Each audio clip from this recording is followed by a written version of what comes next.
It was the night before Thanksgiving, and I found myself standing in the middle of our apartment, looking at the overnight bag I had packed. It wasn't much, just a few shirts, some jeans, and a sweater Mira had bought me last Christmas that I barely wore. I zipped it up slowly, pausing for a second when my phone buzzed on the kitchen counter. I already knew who it was. Mira had been sending me little reminders all week, like I was some intern she barely trusted. I reached for the phone and read the latest message. "Don't embarrass us again this year." I stared at the screen longer than necessary. My thumb hovered over the keyboard. But what was the point?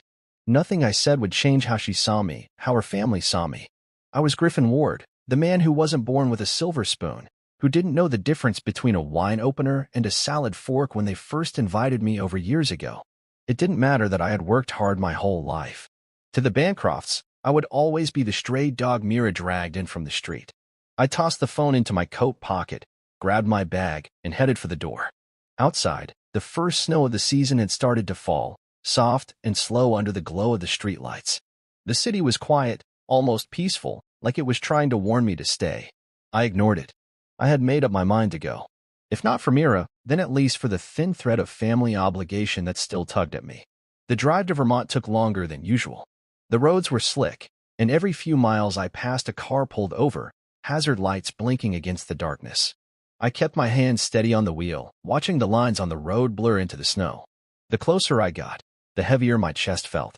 I thought back to the first Thanksgiving I had spent with the Bancrofts. I remembered Myra's mother, Evelyn, wrinkling her nose at the pie I had brought store-bought, because back then, I didn't know homemade was an unspoken rule. I remembered her father, Walter, patting me on the back a little too hard, like he was testing the strength of something he had no real faith in. I remembered the way Mira squeezed my hand under the table, a silent apology I clung to that whole night. But those small mercies had faded over the years. The hand squeezes stopped. The sideways glances grew sharper. I became part of the background, like the help, only without the paycheck. By the time I turned down the long private road to the Bancroft estate, it was nearly midnight. The house stood at the top of the hill, lit up like a Christmas card, warm yellow windows glowing against the cold, white world outside. I pulled into the circular driveway and cut the engine.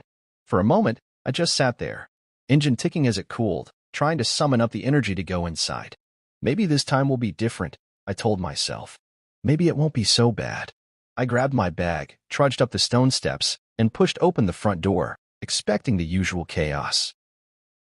Mira barking orders, Evelyn rearranging the centerpiece, Walter shouting at the TV, Talia chasing after her two kids, Levi and Nora.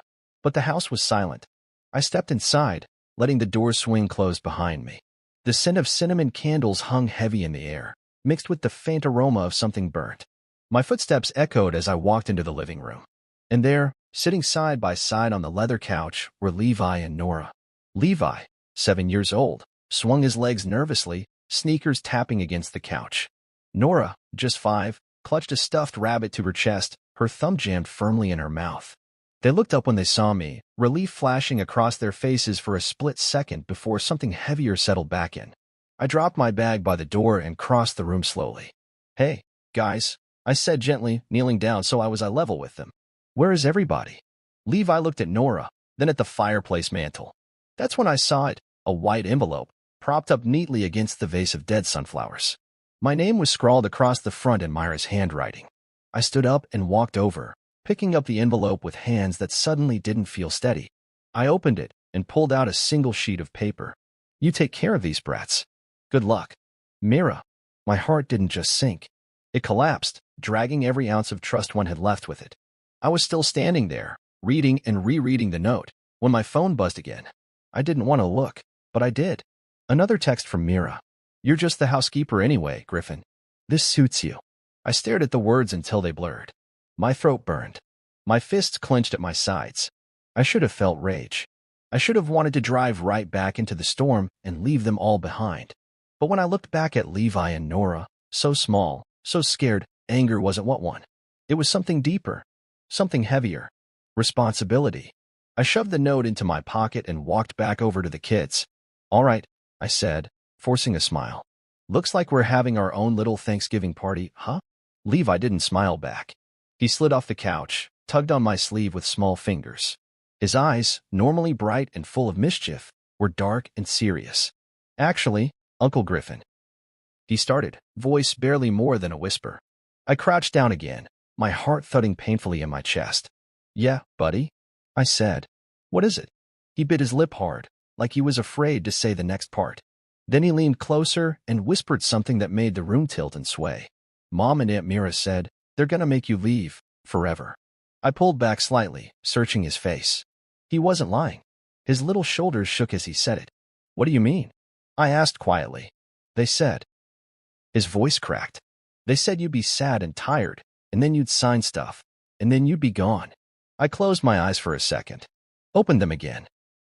The betrayal I had felt moments ago was nothing compared to the chill that ran through me now. This wasn't just about ditching me with the kids. It was a plan. A cruel, calculated plan. And I had walked right into it. Without thinking, I pulled Levi into a hug, then reached out for Nora too. They clung to me tightly, little bodies trembling against mine. It wasn't just my Thanksgiving they had ruined. It was something bigger. And as I held those kids in my arms, one thing became painfully clear. I wasn't going to be their housekeeper. I was going to be their protector, no matter what it cost me. The house felt too big, too quiet, as I stood there, still holding on to Levi and Nora. For a moment, I didn't know what to do. I had expected chaos, laughter, maybe Mira barking orders from the kitchen. Instead, there was just this hollow, heavy silence. I pulled away gently from the kids and gave them both a small smile, though it didn't reach my eyes. "All right," I said, keeping my voice light for their sake. "Let's get you guys settled, okay?" They nodded silently, following me like little shadows as I led them toward the guest bedroom on the first floor. As we walked down the hallway, the floorboards creaked under our steps, making the house feel even more abandoned. Family portraits lined the walls, perfectly posed pictures of Myra's parents, her sister Talia, and Mira herself, all wearing the kind of forced smiles you see on holiday cards you want to throw away. I wasn't in a single photo. The guest room door was ajar. I pushed it open and flipped on the light. It was tidy but cold, the bed made with stiff white sheets. Levi and Nora climbed onto the bed, curling up against the pillows without a word. I pulled the comforter up over them, tucking it around their small bodies. "You hungry?" I asked, glancing between them. Levi shrugged. Nora just nodded, her thumb finding its way back into her mouth. "Okay," I said, forcing another smile. "Let's see what Uncle Griffin can cook up." I left them tucked in and made my way back to the kitchen. The place was spotless, unnaturally so, like it had been cleaned in a rush. A half-burned pumpkin pie sat cooling on the counter, forgotten. I opened the fridge and stared inside. It was nearly empty. No turkey. No stuffing. No mashed potatoes. Just a sad carton of eggs, a half-used stick of butter, and a few bruised apples. I closed the fridge and leaned against it, rubbing my face with both hands. This wasn't just negligence. They had made sure there was nothing here, no food, no welcome, no plan. Just the kids and a cruel note left behind. I opened the pantry next. A few boxes of macaroni and cheese sat on the bottom shelf, next to a half-empty bag of flour. I grabbed 2 boxes and set a pot of water to boil. As I waited, my mind wandered. I tried to piece it all together, what Levi had said, the note Mira had left, the texts. It wasn't hard to see the outlines of the plan. They wanted me broken, exhausted, humiliated, alone. They wanted me desperate enough to sign whatever papers they would shove in front of me later. Divorce papers, maybe something worse. I stirred the macaroni absently, my thoughts dark and churning. When the food was ready, I plated it up on the nicest dishes I could find and brought it to the guest room. The kids sat up eagerly when they saw the plates, their faces lighting up in a way that broke my heart a little. They were starving. We ate quietly, the only sounds in the room the soft clink of forks against porcelain and the occasional howling of the wind outside. Afterward, I cleaned up, wiping down the plates and setting them back neatly where I found them. I didn't want to give Mira or her parents any excuse to call me a slob. When I came back to check on the kids, Levi was sitting up, swinging his legs again. He looked like he wanted to say something, but wasn't sure if he should. "You okay, buddy?" I asked, sitting down at the foot of the bed. He hesitated, then nodded. "I'm glad you came," he said softly. I was scared. I smiled at him, a real one this time, and ruffled his hair. "I'm glad I came too." Nora had fallen asleep, her rabbit clutched tightly in her arms. I stood up quietly and pulled the door halfway closed behind me, leaving it open just enough so they wouldn't feel trapped. I wandered back to the living room. The fire in the hearth was burning low. I tossed a few logs on it and sank onto the couch, staring into the flames. My phone buzzed again. Another message from Mira. Make sure the house looks good before we come back. Housekeeper. I stared at the screen for a long time before tossing the phone onto the coffee table with a clatter. My jaw tightened. My hands curled into fists. But I didn't reply. I wasn't going to give her the satisfaction. I leaned back against the couch, trying to think. I needed a plan. I couldn't just sit here waiting for whatever stunt they were going to pull next. I had to be ready. I had to protect Levi and Nora, and myself. I stood up and began to walk the house. It was something I used to do when I couldn't sleep back in college. Just pace and think until the answers came. I checked the locks on the doors and windows. I made sure the kids were still asleep. I even went out to the garage and found an old toolbox, just in case something needed fixing. As I walked past the study, something caught my eye. A small pile of envelopes sat on the desk, half buried under catalogs and junk mail. I picked them up, flipping through them quickly. Bills mostly, and one thick, official-looking envelope addressed to Mira from some law office in the city. I set it aside for now. I had bigger things to worry about. The night stretched on. The fire died down again. I grabbed a blanket from the hall closet and settled back onto the couch, keeping one ear open for any sounds from the kids' room. I must have dozed off at some point, because the next thing I knew, a small hand was tugging at my sleeve. I blinked awake to see Levi standing beside the couch, his stuffed dinosaur clutched to his chest. His eyes were wide and wet with unshed tears. Uncle Griffin, he whispered, can you stay with us? Please. I sat up, heart twisting in my chest. I opened my arms, and he climbed into my lap without hesitation, curling up like a kitten. Of course, buddy, I said, my voice rough. I'm not going anywhere. As I held him, staring into the last dying embers of the fire, I realized something I hadn't dared admit before. I wasn't here because of Mira. I wasn't here because of obligation. I was here because these kids needed me. And no matter what their family threw at me tomorrow, no matter what papers they tried to shove into my hands, I wasn't going to back down. Not this time. Not ever. I tightened my arms around Levi and whispered into his hair, you're safe. I promise. Outside, the snow kept falling, covering the world in white. Inside, for the first time in a long time, I found a reason to fight. Morning came slowly, bleeding a cold, gray light into the house. I woke to the weight of Levi still curled against me, his little chest rising and falling steadily. For a moment, everything felt almost normal. Almost. But as my mind woke up fully, reality came crashing back in. The empty house, the cruel note, Myra's messages, Levi's whispered warning. I shifted carefully, pulling the blanket tighter around him, and got up without waking him. I moved through the house quietly, checking on Nora first. She was still fast asleep, the rabbit pressed under her chin. I smiled to myself, brushing a strand of hair off her forehead before pulling the covers up higher.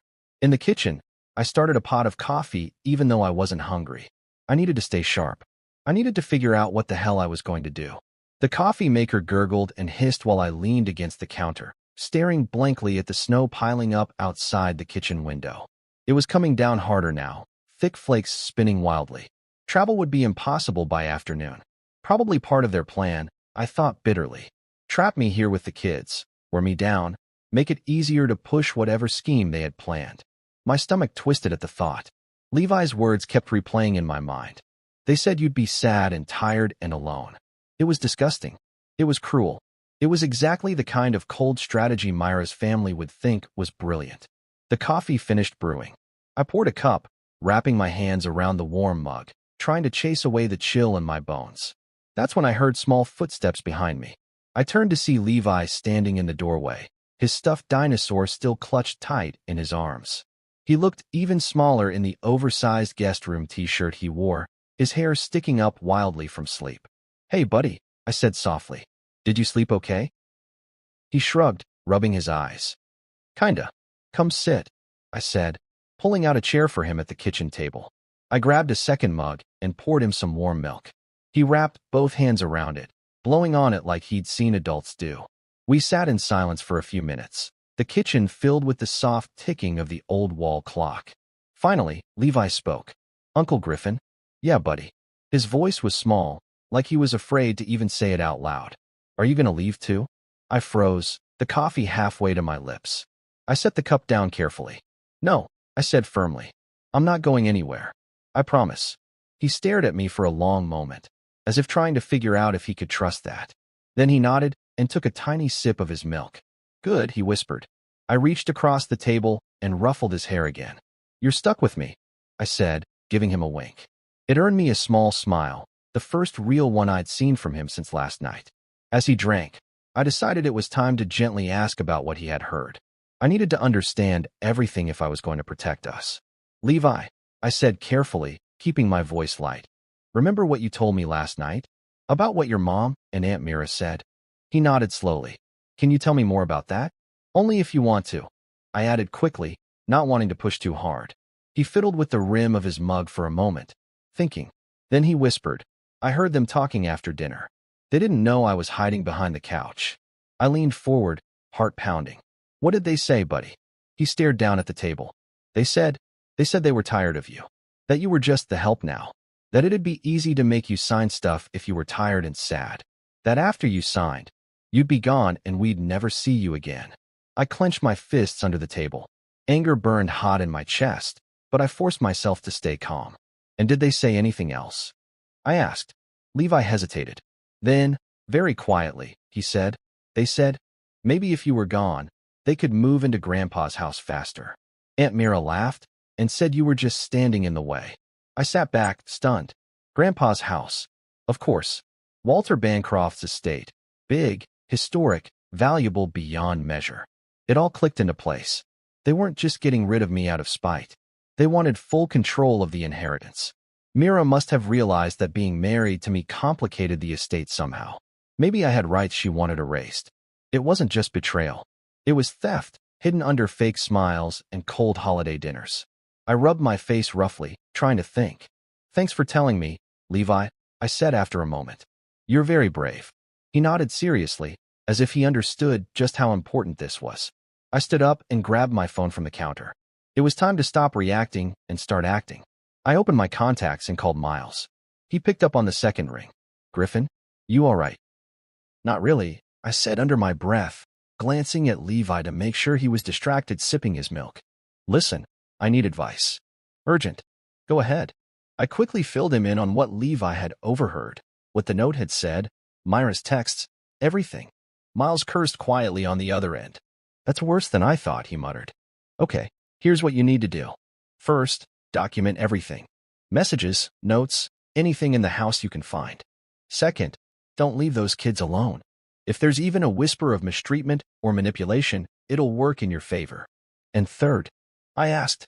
Third, he said grimly, prepare for a fight. I ended the call feeling heavier but sharper. I had a direction now. I spent the next hour gathering evidence. I took pictures of the note Mira had left. I screenshotted every text message from her, making sure to save them somewhere they couldn't magically disappear. I even went through the house, snapping photos of the half-empty fridge, the abandoned pie, the general state of neglect. If they wanted a war, they were going to get one, and this time, I wasn't going to fight fair. Levi followed me silently through the house, his dinosaur clutched tight. Nora eventually woke up and joined us too, sleepily rubbing her eyes and asking for breakfast. I made them toast with the last of the butter and sliced up the bruised apples as best I could. We sat together at the table, the three of us, like a small makeshift family. And as I watched them eat, giggling at the way Levi tried to balance a piece of toast on his dinosaur's head, I realized something strange. Even in the middle of all this mess, even surrounded by betrayal and snow and silence, I wasn't alone. Not really. I had them, and they had me, and that was enough to fight for. The day dragged on. The snowstorm worsened outside, howling against the windows. I kept the kids busy with coloring books and board games I found stuffed in a closet. They laughed. They played. Slowly, the fear faded from their F. But for once, I wasn't the one waiting for them to come back. I was the one making a plan. And soon, they would realize they hadn't abandoned a housekeeper. They had abandoned a man who finally had nothing left to lose. Night had fallen again, and the storm outside had only gotten worse. Snow piled up along the windows, the wind howling like some wounded thing out in the dark. I sat on the couch, staring into the flickering fireplace, feeling the weight of everything settle heavy on my shoulders. Levi and Nora were tucked into the guest room again, the door slightly ajar so they could see the light from the hallway. I had promised them I wouldn't leave, and I meant it. But the truth was, my mind wasn't calm. It raced with plans, questions, and worst of all, fears.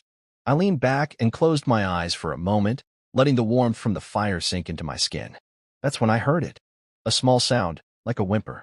I sat up straight, heart pounding. It wasn't coming from the wind. It was coming from inside the house. I moved quickly but quietly, following the sound down the hallway to the guest room. I pushed the door open wider and found Levi sitting upright in bed, his arms wrapped tight around Nora, who was sobbing into his shoulder. I crossed the room in 2 steps and knelt by the bed.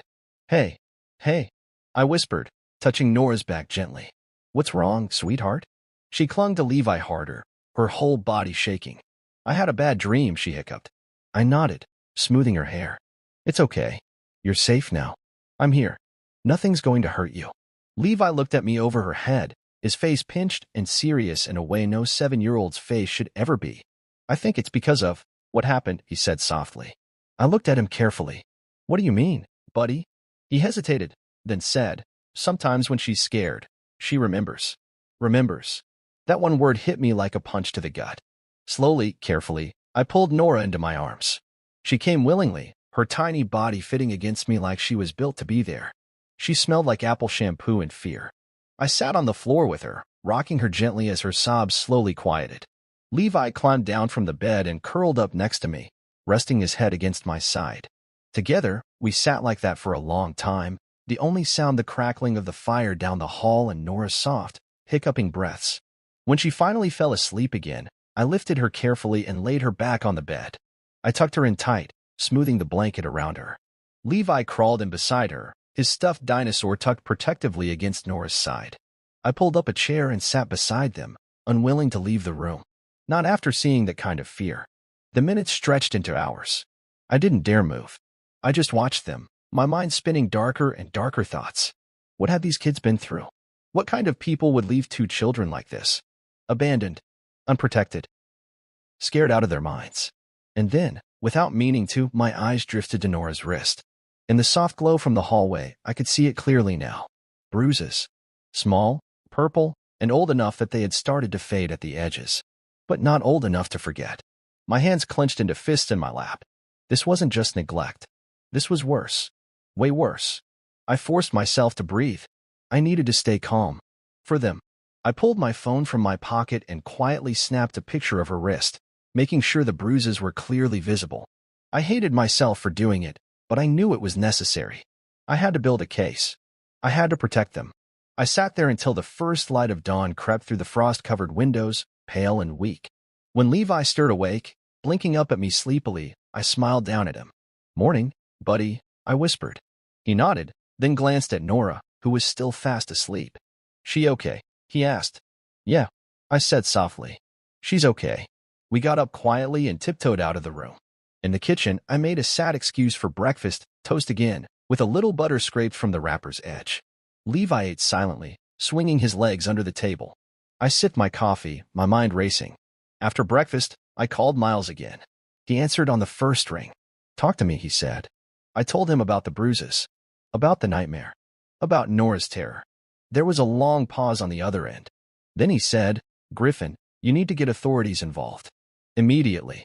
Don't wait for Mira or the Bancrofts to come back. If there's evidence of abuse, you have to report it.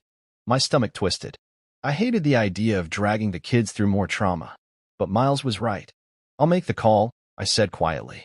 After I hung up, I sat at the table for a long moment, staring at my phone. Then I picked it up and dialed. The woman on the other end had a calm, professional voice.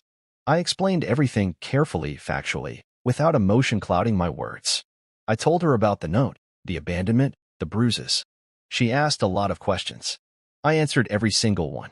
When we ended the call, she said someone would come by to check on the children within the hour.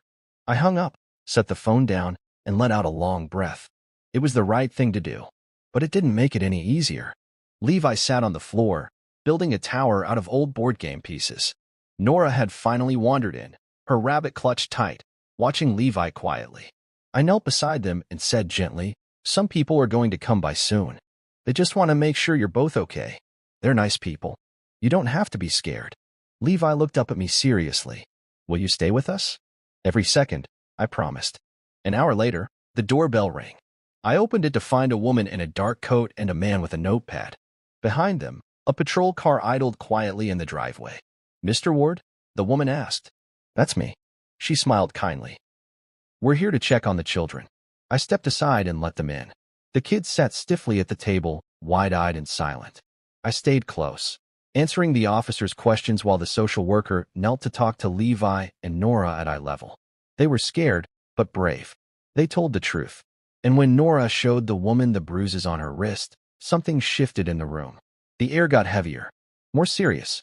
The officer pulled me aside after about 20 minutes. You did the right thing, he said quietly. Don't worry. We'll make sure they're safe. Safe. For the first time since this nightmare started, I actually believed it.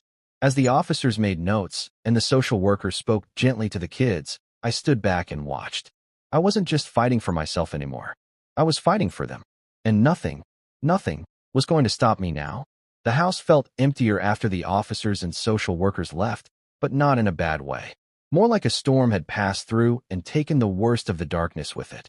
Levi and Nora were quiet for a while. Their little bodies slumped with exhaustion after answering so many questions. I didn't blame them. I was tired too, but my mind wouldn't stop racing. I stood by the window, watching as the patrol car disappeared down the long driveway, its red taillights fading into the snow. The storm outside had calmed a little, but another was brewing inside me. A storm made of anger, betrayal, and something else even stronger, determination. They thought they could abandon these kids like trash. They thought they could break me, make me fold into myself like some kicked dog. Mira, Talia, Evelyn, Walter, all of them. They thought I was weak. They thought wrong. I turned back to the kids, forcing a gentle smile onto my face. You two okay? I asked. Nora nodded sleepily from the couch, where she had curled up under a blanket, her rabbit tucked safely beside her. Levi gave me a thumbs up, but didn't say anything. His eyes were red from fighting sleep. Why don't you guys rest a little more? I suggested. I'll be right here. Levi hesitated, like he didn't want to be apart from me, even across the room. So I dragged a chair closer to the couch and sat down where they could see me easily. Only after I settled in did their eyes start to droop closed. Once they were asleep, I pulled out my phone and dialed Miles again. He picked up immediately. Update me, he said without preamble. I told him everything. The officers, the social worker, the photos of the bruises, Nora's nightmares, everything. Good, Miles said after a long pause. It's good you reported it. Now it's documented. Now if they try anything, showing up angry, trying to take the kids, you have the law on your side. And if they don't show up? I asked, staring at the flames dancing low in the fireplace. Miles sighed. They'll show up. People like them always do. They hate losing control more than anything. I nodded slowly, even though he couldn't see me. Griffin, Miles said, his voice dropping lower, you need to be ready. This isn't just about the kids anymore. If what Levi heard is true, and I believe it is, they're coming after you too. Financially, legally, maybe even personally. I know, I said quietly. I'm ready. You're not alone, he added. I've got your back. Those words hit harder than I expected. After years of feeling isolated, like Myra's family had built walls between me and everyone else, it felt good. No, necessary. To know I wasn't fighting this alone. After I hung up, I sat for a while longer, listening to the crackle of the fire, the soft breathing of the kids. Then I got up and started moving through the house with purpose. First, I checked the locks on all the doors and windows again. I wasn't taking any chances. Then I pulled out an old baby monitor I found in the closet and set it up in the guest room so I could hear the kids if they woke up while I was downstairs. Next, I dug through the closets and drawers, looking for anything else I could use. Old cameras, paperwork, anything that might give me more leverage. In Myra's parents' study, I found it, a hidden safe tucked behind a row of fake books. I stared at it for a long moment. Part of me wanted to just walk away, leave it alone. But another part, the part that had been pushed too far, knew better. I searched the desk drawers until I found a notepad with faint impressions of numbers written on it. I angled it under the desk lamp and traced over the marks lightly with a pencil. A 4-digit code appeared. Worth a shot. I entered the code into the safe's keypad. Click. The door swung open. Inside were stacks of documents. Legal papers. Financial records.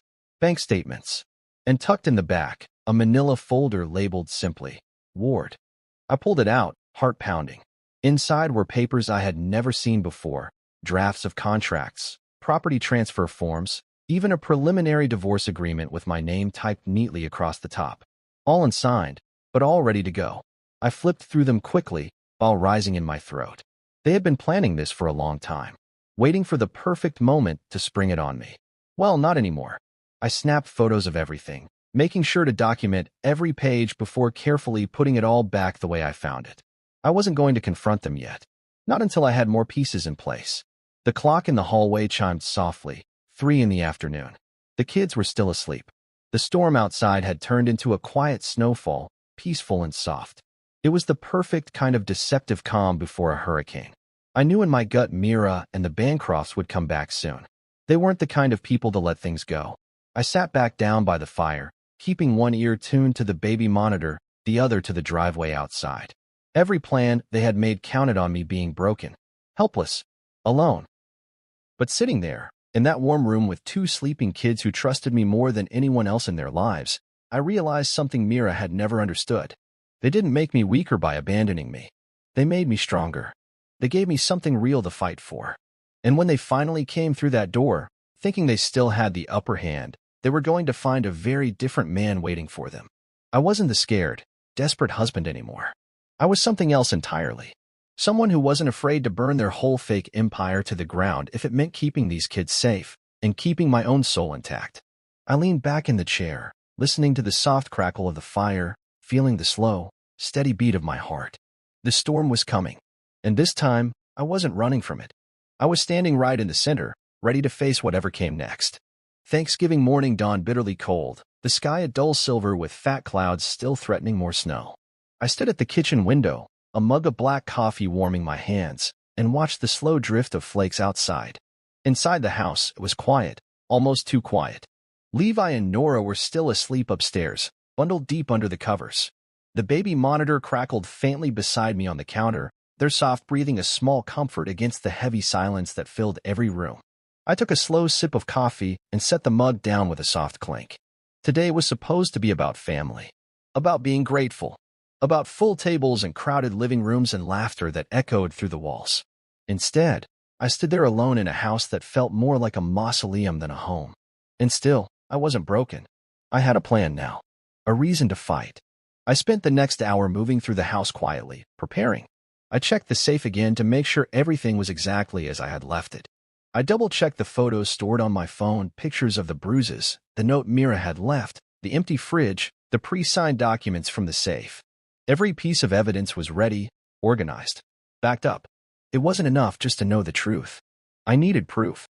Solid, undeniable proof. Once I was satisfied, I turned to the next part of the plan, setting up hidden voice recorders. I found 2 old recorders in the study's desk drawer, probably forgotten gadgets Myra's parents had once used for business meetings. I tested them quickly, changing out the batteries and checking the mics.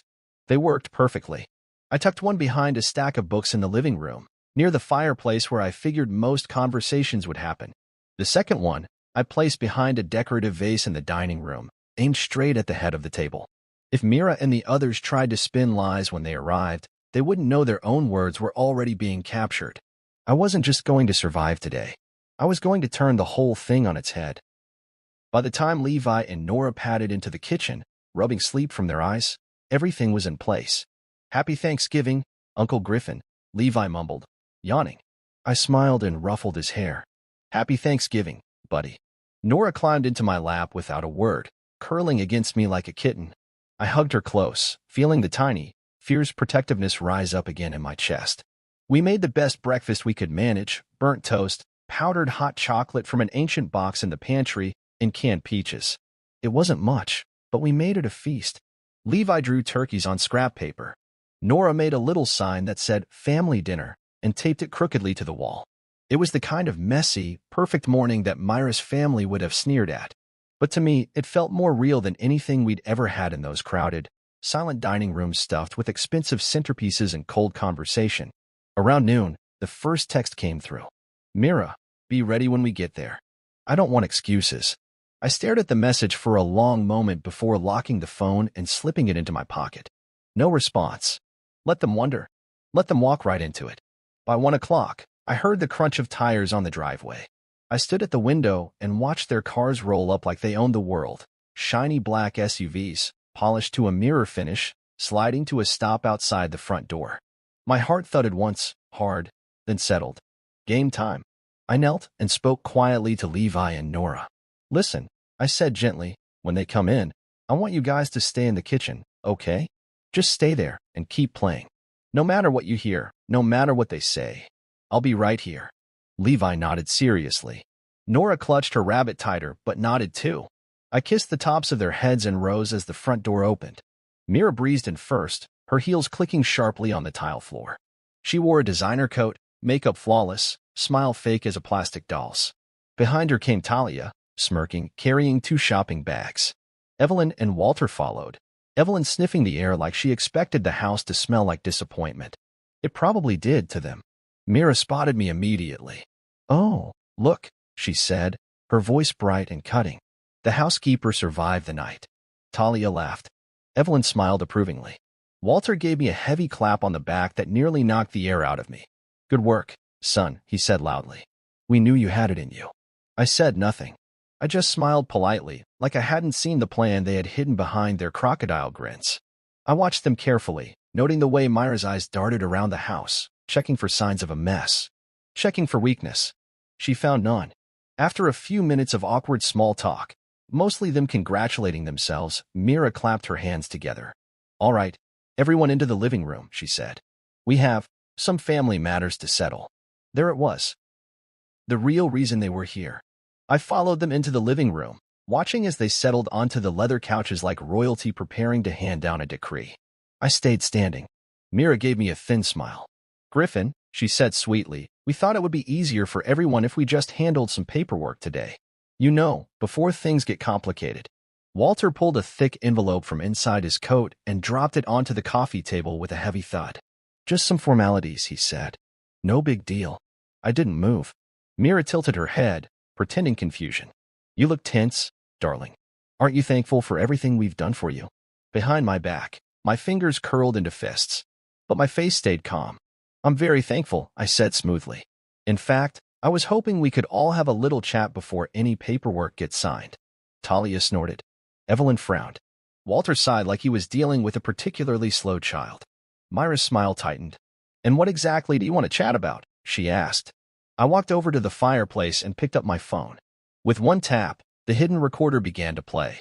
Levi's small, scared voice filled the room. They said they were gonna make you leave forever. Silence. I let it play a little longer, enough for Nora's tiny voice to join in, enough for Levi to describe how they planned to leave me tired, sad, and alone until I signed away everything. I turned around slowly. Myra's face had gone white. Talia's mouth hung open. Evelyn's hand flew to her chest. Walter's jaw clenched so hard I could hear his teeth grind. Still want me to sign? I asked quietly. No one spoke. Not yet. Anyway, the real fireworks were still coming, and I was ready for every last one of them. For a long moment, the only sound in the living room was the soft crackle of the fire. Mira stared at me like she couldn't quite believe what she was hearing. Evelyn shifted uncomfortably on the couch, her fingers twitching at the edge of her designer coat. Walt. I didn't move. I stood calmly, letting the weight of their own words hang in the air. I wanted them to sit in it. I wanted them to feel the trap closing in. Finally, Mira found her voice. That recording could be fake, she said, her voice sharp with panic. You could have made the kids say anything. I raised an eyebrow. Really? You want to argue that with child services when they hear it? When they see the photos? When they look into the abandonment report that was filed yesterday? Evelyn gasped, one hand flying to her mouth. Walter muttered something under his breath, something I didn't catch but didn't need to. You reported us? Evelyn hissed, her voice full of outrage, like I had kicked her dog instead of doing exactly what any decent human being would have done. I nodded slowly. I reported you. I reported all of you. Myra's mouth opened and closed, no words coming out. For once, she didn't have a script ready. No smooth lies. No fake pity. Just shock. Real, raw shock. I walked over to the coffee table where the thick envelope of paperwork still sat. I picked it up, flipping through the pages casually. Divorce agreements. property transfers, waivers, power of attorney forms. All blank where my signature was supposed to go. You put a lot of work into this, I said mildly. Really impressive, honestly. All the legal traps. All the little landmines. It must have taken months. Walter stood up suddenly, towering over me. You listened to me, you ungrateful little. I didn't flinch. I didn't step back. I just lifted my phone again, my thumb hovering over another recording. You sure you want to finish that sentence, Walter? I asked softly. He froze, his mouth tightening into a furious line. Sit down, Evelyn snapped at him under her breath. You're making it worse. Walter sat down heavily, the leather couch groaning under his weight. Mira leaned forward, her hands clasped together like she was trying to pray her way out of this. Griffin, she said, voice trembling, we can work this out. We're family. Let's not blow this out of proportion. I stared at her, amazed at how quickly she could pivot, how easily she could slip into whatever role she thought would manipulate me best. Loving wife, loyal partner, concerned family member. It was all just costumes she threw on depending on the scene. You abandoned 2 children on Thanksgiving, I said flatly. You tried to trap me into signing away my rights. You left bruises on a 5-year-old's wrist and thought nobody would notice. Her face crumbled for a second, real fear flashing through her eyes. She knew this wasn't just a family spat anymore. It was serious. Dangerous. I didn't touch them, she whispered, like that would somehow erase the neglect, the terror, the plans. No, I said, my voice low. You just watched. You let it happen. Talia stood up next, crossing her arms and glaring at me like she thought she could bully me into backing down. You're just mad because Mira finally realized you're a nobody, she spat. You're pathetic, Griffin. Always have been.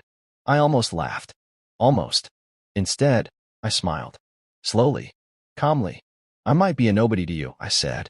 But right now, I'm the nobody holding all the evidence that's going to destroy everything you've built. Talia's face twisted in fury. Mira looked like she might be sick. Walter leaned forward again, his voice low and dangerous. What do you want, Griffin? Money? You want a payout to shut up? I laughed for real then. A sharp, humorless sound. You still don't get it, I said. I don't want your money. I don't want your fake apologies. I don't even want revenge. They all stared at me, confused. I want the truth exposed, I said simply. And I want those kids safe. Far away from all of you. Evelyn's face twisted in horror. You wouldn't dare. I already did, I interrupted calmly. Child services. Police. Lawyers. It's all in motion. Nothing you say here today can stop it. For a moment, they just sat there, blinking like stunned cattle. Then Mira stood up abruptly, tears welling in her eyes. Real tears? I didn't know. I didn't care. You're ruining everything, she whispered. Our family, our reputation. You ruined it, I said quietly. The second you decided that money and status were worth more than the people who trusted you. I could have kept going. I could have dragged every secret, every ugly thing out into the light. But I didn't need to. They already looked beaten. Evelyn pulled out her phone, probably to call some expensive lawyer. Walter sat back like a man waiting for the axe to fall.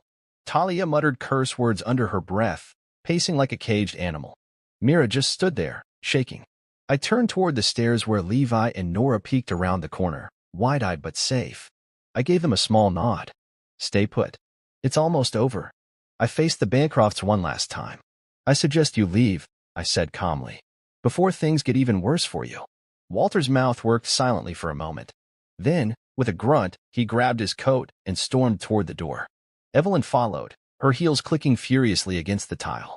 Talia slammed the door behind her so hard the whole house rattled. Mira lingered for a second longer, her shoulders slumped, her face hollow. Griffin, she said, voice breaking. Please. You don't have to do this. I looked at her without anger, without hate, just sadness. I already did, I said. She flinched like I had slapped her. Then she turned and fled, the front door banging shut behind her. Silence fell again. Real silence. No lies hiding underneath it. I let out a long breath, running a hand through my hair. Levi and Nora came running down the stairs. Levi threw himself at me, wrapping his arms around my waist. Nora clutched my leg, her face pressed against me. You're safe, I told them. They're gone. They didn't say anything. They just held on tighter. And for the first time in a long, long time, I realized I wasn't just fighting to survive anymore. I was building something better, something real. And it started right here. Right now. With them. The house felt strange after they left. Too quiet. Like the air was still thick with the aftershocks of what had just happened. I stood there for a moment, Levi and Nora holding onto me tightly, feeling the deep stillness settle around us. I knelt down so I was eye level with them. Levi's arms were still locked around my waist, his little hands clenching the back of my shirt like he was afraid if he let go, the world would fall apart again. Nora clung to my side, her stuffed rabbit squished tightly against her chest. "Hey," I said gently, smoothing Levi's hair back from his forehead. "It's all right. It's over. They're not going to hurt you. I promise." They both nodded, but they didn't move away. They needed time. I could give them that. I scooped them both into a hug and just sat there on the floor, holding them close. I didn't care how long it took.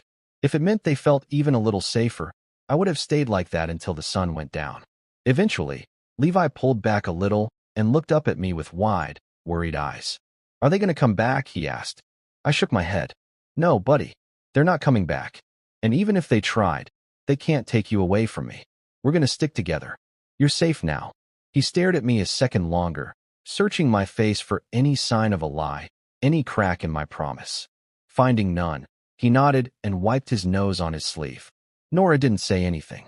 She just laid her head against my chest and let out a long, shaky sigh, like she'd been holding her breath for days and finally let it go. After a while, I stood up and lifted her into my arms. "Come on," I said, trying to sound cheerful. "Let's get some lunch. I think we've got one more box of mac and cheese with our names on it." Levi grinned for the first time in what felt like forever. "Can we have hot chocolate too?" "You bet," I said, carrying Nora into the kitchen. "Today's a special day." I set Nora on one of the kitchen chairs and got to work. It wasn't anything fancy, just powdered cheese, boiled noodles, and watery cocoa, but it felt like a feast compared to everything we'd been through. We ate at the kitchen table, the three of us crammed together on one side, like we were hiding from the world. They giggled when I tried to twirl noodles around a fork and failed miserably. Nora dripped hot chocolate down her chin and made a big show of wiping it off with her sleeve. It wasn't perfect. It wasn't fancy, but it was ours. After lunch, I cleaned up while they played with an old deck of cards they found in the living room. I glanced at the clock, only a little after 2. The day stretched ahead, empty and full of possibility all at once. I thought about what needed to happen next. Child Protective Services had visited once already, but this wasn't over. There would be follow-ups, investigations, probably court dates. I couldn't just sit here and hope things would magically work out. I pulled out my phone and called Miles again. He answered on the second ring. "How's it going?" he asked, voice cautious. "They're gone," I said simply. There was a pause, then a low whistle. "Damn. You good?" I glanced over at Levi and Nora, who were trying to build the world's worst house of cards. "Yeah, we're good." "All right," Miles said, the tension leaving his voice. "Listen carefully. Next step is making sure you have legal standing to stay with the kids. Right now, technically, you're a temporary guardian at best. You need to file for emergency custody." "Emergency custody," I repeated. "Exactly. I'll start drafting the paperwork. Given the abandonment, the bruises, the recordings, you have a strong case. But Griffin, you need to stay clean. No arguments. No angry texts. No confrontations. Let them be the ones who act out." I nodded, even though he couldn't see me. "Got it. I'll call in a favor at family court. We can probably get a hearing scheduled fast. Maybe even Monday." "Thanks, Miles," I said, meaning it more than he could know. "Hey," he said warmly. "You're doing the right thing. Just hang tight. I've got your back." We ended the call, and I set the phone down carefully, feeling a new kind of determination settle into my bones. This wasn't just about surviving anymore. It was about building something better for me, for Levi, for Nora. And it started now. I spent the next few hours tidying up the house, documenting anything else that might help our case.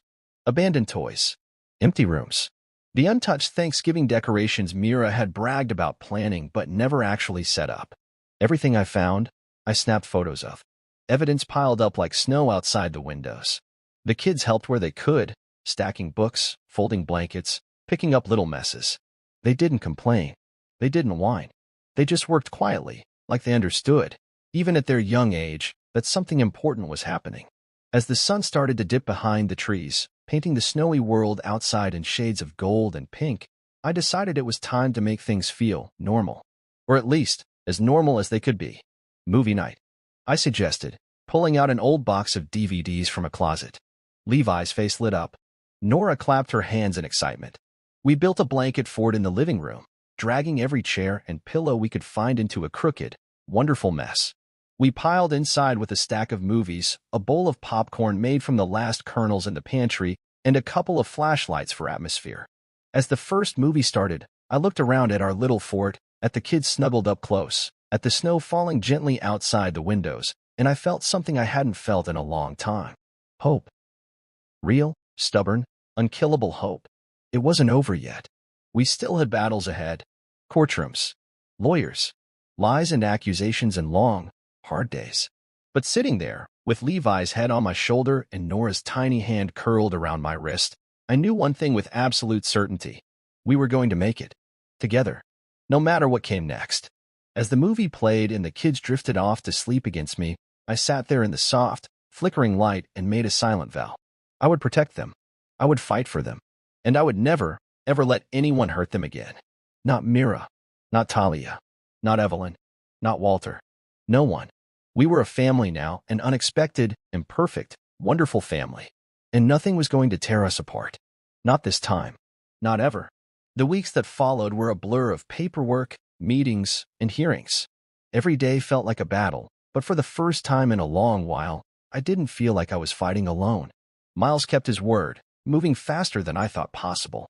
He filed for emergency custody of Levi and Nora the Monday after Thanksgiving. Thanks to the evidence we had, the bruises, the abandonment, the recordings, the judge granted it within hours.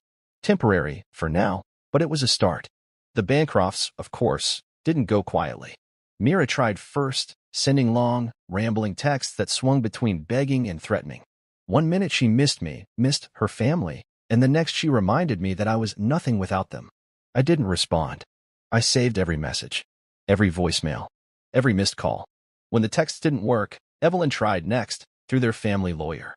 Thinly veiled threats, offers of settlements, warnings that dragging the family name through the mud would end badly for me. I saved those too. Meanwhile, Levi and Nora started to bloom right in front of me. The haunted looks faded from their eyes. They laughed more. They played harder. They fought over who got to help me stir pancake batter in the mornings. They piled onto the couch with me at night for bedtime stories, arguing over which one would pick the book. It wasn't perfect. Some nights, Nora still woke up crying. Some days, Levi would get suddenly quiet, folding into himself the way only a child trying to be brave could. But they were healing. And so was I. Around Christmas, I moved us out of the Bancrofts' estate. I didn't want to spend another minute in that cold museum of broken promises. I found a small, cozy farmhouse on the edge of Burlington. It wasn't fancy. It needed a new coat of paint, the floorboards creaked, and the heater rattled like it was coughing up ghosts. But it was ours. The day we moved in, Levi stood in the living room, looking around at the empty space with wide eyes. "Can we stay here forever?" he asked. I knelt down and hugged him tightly. "That's the plan, buddy." We bought a scraggly Christmas tree from the corner lot in town and decorated it with construction paper ornaments and old string lights. I let Levi put the star on top while Nora clapped and jumped around the living room in excitement. It wasn't like the Bancrofts' Christmases, with their polished perfection and meaningless gifts stacked 10 feet high. It was better. It was real. On Christmas morning, I woke up to the sound of tiny feet running down the hallway. Nora burst into my room, dragging Levi by the hand. "Santa came," she squealed. I laughed, sitting up. "He did, huh?" They pulled me into the living room where a few carefully wrapped presents waited under the crooked tree. I had scraped together what I could second-hand toys, a few art supplies, a used bike for Levi that I found at a local shop. But to them, it was magic. They tore into the presents with wide eyes and shrieks of joy, laughing and tossing wrapping paper into the air. Levi hugged his new bike like it was made of gold. Nora danced around with her stuffed unicorn, singing a made-up Christmas song at the top of her lungs. I sat back on the couch, watching them, feeling a lump rise in my throat. This was what family was supposed to be. Not lies. Not manipulation. Not control. Love. Messy, noisy, imperfect love. Later that afternoon, while the kids napped in a tangle of blankets on the couch, I got a call from Miles. "Good news," he said without waiting for me to say hello. The investigation's moving faster than we thought. The judge is looking at permanent custody. And given what we've uncovered about the Bancrofts' finances, fraud, Griffin, straight up fraud, you're sitting in a really strong position. I leaned against the kitchen counter, staring out the window at the snowy fields beyond. Fraud? I asked. Yep. Turns out they've been siphoning funds from multiple family trusts, including the one that was supposed to support Levi and Nora. Once the authorities saw the evidence you gave them, it unraveled fast. I closed my eyes, letting the relief wash over me. Thank you, I said quietly. You did this, Griffin, Miles said. You protected them. You fought for them. You should be proud. I hung up and just stood there for a minute, breathing it all in. Proud. It wasn't a word I had associated with myself for a long time. But now I felt it, deep in my bones. Not because I had won some battle against Mira or her family. That didn't matter anymore. It was because Levi and Nora were safe. They were healing. And so was I. Later that evening, we had a small dinner, grilled cheese sandwiches and canned soup, and curled up on the couch to watch a movie. Levi snuggled against my side. Nora curled against my chest. Halfway through the movie, Levi looked up at me and said, Uncle Griffin, you're like our real dad now. Nora nodded sleepily. The best dad. My throat closed up, and I couldn't speak for a moment. I just hugged them tighter, blinking fast. I love you guys, I finally managed to whisper. They both mumbled, love you too, and snuggled closer. And right there, with the snow falling quietly outside, the fire crackling low, and two little hearts beating against mine, I realized something. The Bancrofts hadn't just lost a battle. They had lost the only thing that mattered. They had lost us. And we had found something better. Something they could never take away again. A real family. Built not on blood or money or appearances, but on love, on trust, on choosing each other every single day. And no matter what storms still lay ahead, I knew one thing for sure. We were going to weather them together. Always.